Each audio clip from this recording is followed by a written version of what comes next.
Ladies and gentlemen, week 1 of the NFL has came and went. I know you're pumped. I'm pumped. My Steelers are looking good. Hopefully your team is as well. I need you guys to do me a huge favor.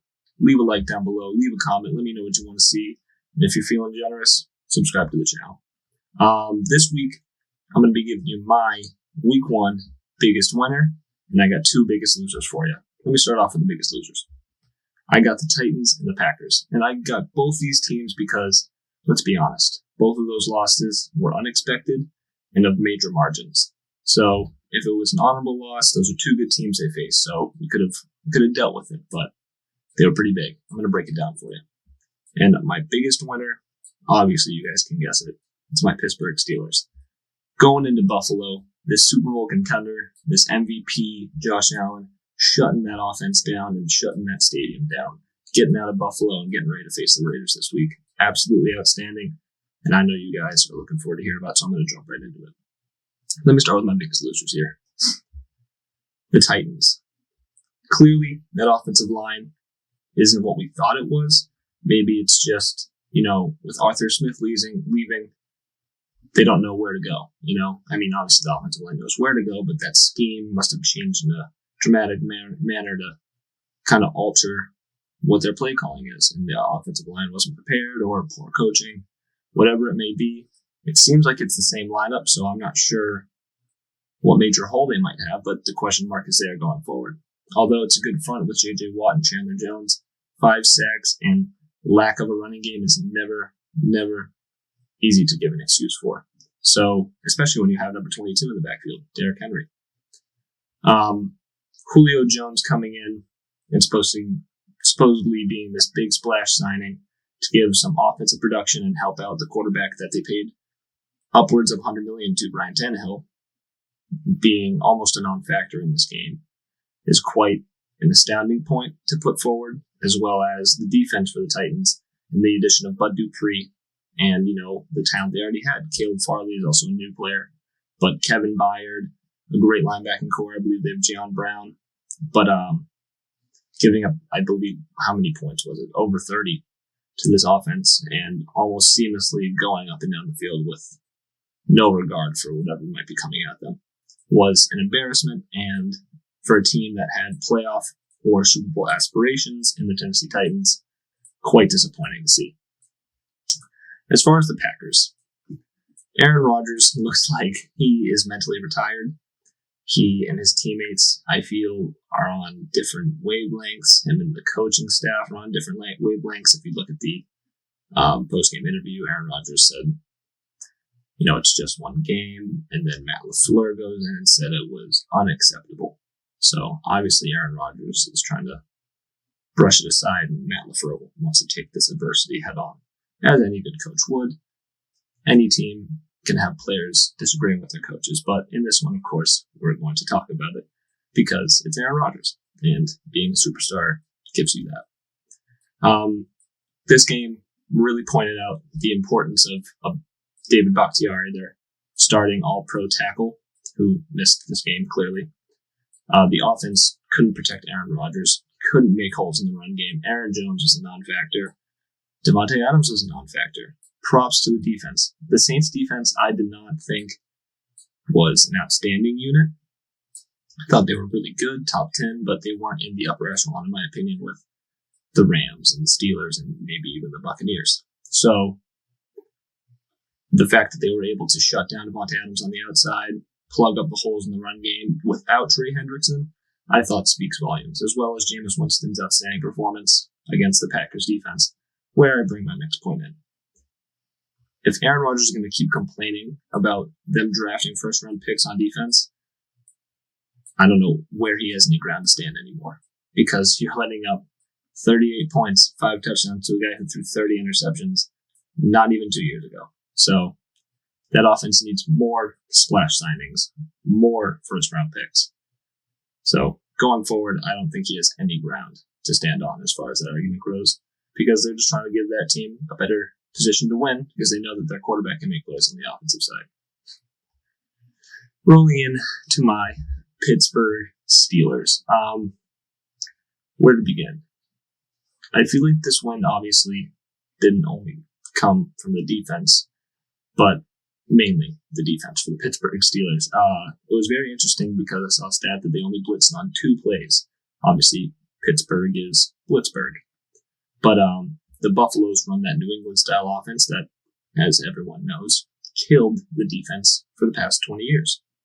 So we went in and we played dime and nickel the entire time, rushing 4. But the unique aspect was that we would drop one guy out, and it would make like we were rushing 5 or 6. And then one of the, outside linebackers would drop out and a corner would go in or a middle linebacker would go in. Or the outside linebacker would swing around into the middle. It was unique pressure, but it was always rushing 4. And it was consistent pressure on Josh Allen. And that was the key to victory, in all honesty. Flustered the entire game. Run game was plugged up. He didn't get outstanding yards as far as the movement of the game went, as well as the coverage on the back end. If you watch the Steelers as well as long as I have, you know that they have struggled in the past game on defense for many years, and last weekend was a bright spot in this team's history as far as shutting down an offense that really likes to pass the ball, especially against weak secondaries that I thought we had. But young guys stood out. Minka Fitzpatrick roamed the middle of the field beautifully. And I would be remiss if I didn't mention that the offense clicked later in the game. Obviously, it wasn't beautiful throughout the entire thing, or even in the fourth quarter for that matter.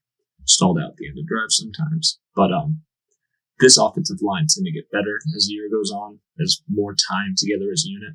These are 5 guys that never started together before. 5 guys who never started on the same offensive line unit before together. So as the season progresses and these guys get more snaps together, things could click. Like this rookie running back, this rookie tight end, 2 rookie O-linemen, and a veteran quarterback to lead the way. Things could clear out a little bit. I'm going to show you a few plays from this game, and we're going to break down what I think the Steelers did really well and where the Packers and the Titans fell short. All right, so if we look right here, like I was saying, the Steelers have 5 guys on that D-line right there, lined up close to the line of scrimmage. We've got 2 outside linebackers, a middle linebacker, and 2 D linemen. This is typical Steelers. We're coming at you. We're going to blitz your face off. It's 3rd and 8. We have a few DBs in the backfield, a roaming safety deep, and a roaming safety in the middle. The Bills here have 2 guys in the backfield and 3 guys outside. Basically what they want is an in-cutting route on the back end, and the Steelers drop off into coverage, covering these 2 intermediate routes basically between the tight end and the running back, giving him no option but to go deep into the safety. Let's run it.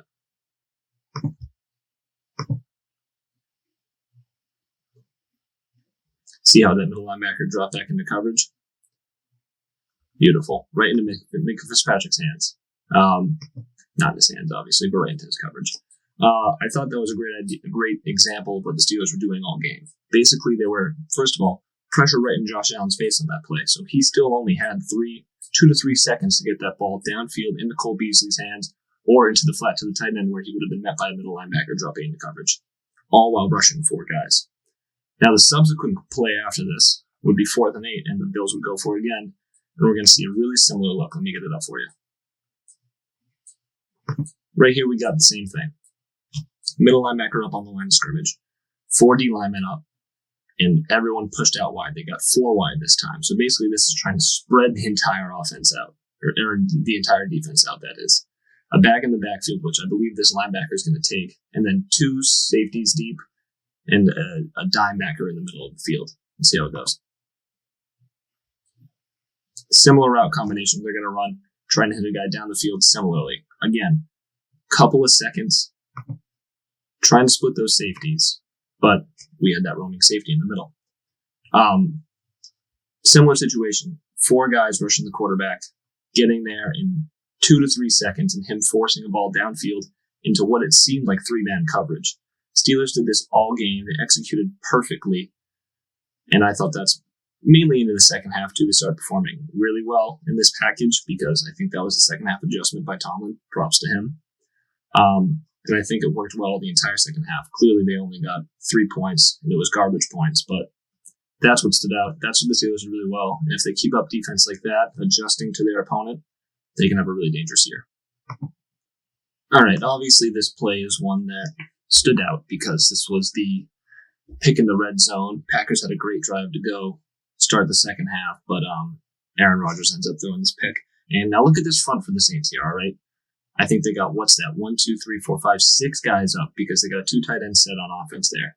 They're going to end up rushing 5, so this is a blitz. But they kind of dropped into this hybrid zone man scheme where obviously you're going to man up on Devontae Adams, but that's Aaron Rodgers' stick to read basically when you watch this go through, and he ends up throwing it right into the defender's hands because they have a roaming guy in the middle coming up from the back end. Let's watch this how this plays out. Back out of the backfield, and he sticks on, balls behind him. And what really stood out in this game was the pressure that constantly came from the Saints. I mean, they were rushing 4 and 5, similar to the Steelers, but the loss of Bakhtiari, I spoke on it, was outstanding. And this play was actually one of the biggest momentum shifts in the game.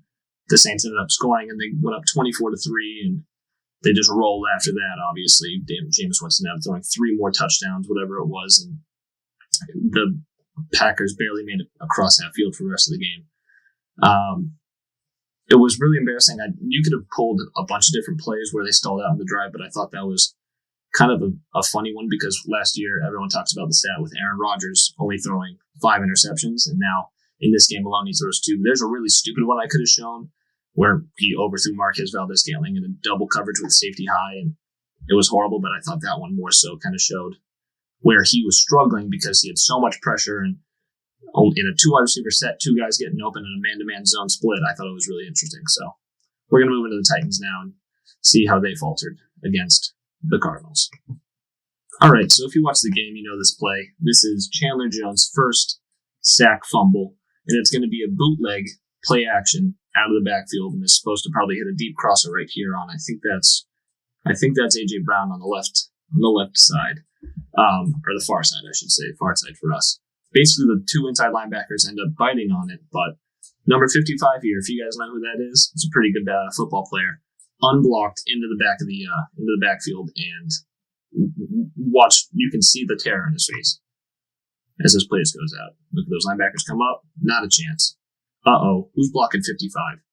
This is one of the worst play designs I have seen, and I think it kind of spoke to how they were trying to use Ryan Tannehill in this game. Let's watch that one more time, because this is just nuts. I want to know who that tackle is, too.